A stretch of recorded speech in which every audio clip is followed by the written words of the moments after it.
How to get rich for Clash Royale players. It's easy. First of all, you need money. How do you get money? You get a job. Second of all, you need a budgeting rule so that way you can save some of your money, because the way you make money is by having more money to invest, because money can literally make you more money. That's why the rich get richer and the poor stay poor, because they don't know how to use their money properly. Okay? You still listening? Good. Okay, budgeting rules. 50-30-20 is the default one that most people like to use. Of course, you can be flexible, but 50% of what you have will go into necessities: clothes, car insurance, everything you need to live and work and do all your stuff in your daily life. 30% can go to what you want. So anything that you want that you don't really need to live, clothes that are expensive, stuff like that, okay? And then 20% can go into savings. But how do you save? You don't put it in a savings account, because savings accounts are actually pretty low yields. Of course, this is not professional finance advice tailored to you guys, so you can't sue me if you lose money, by the way.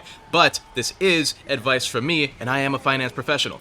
Now, I would say that investing and saving as much as possible is ideal, because saving more money means that you can make more money with that saved money. What you want to do afterwards is install an over-the-counter brokerage app, something like Fidelity. Fidelity is the one I'm recommending to you guys because it is the safest and easiest to use for most people. Once you do that, you want to look at ETFs. What's an ETF? It's like a stock, but it is comprised of like 500 different stocks. Look at VOO, that is the Vanguard 500 Index Fund. It is literally just the top 500 performing stocks in the US or the world or whatever, in the S&P 500, so the US.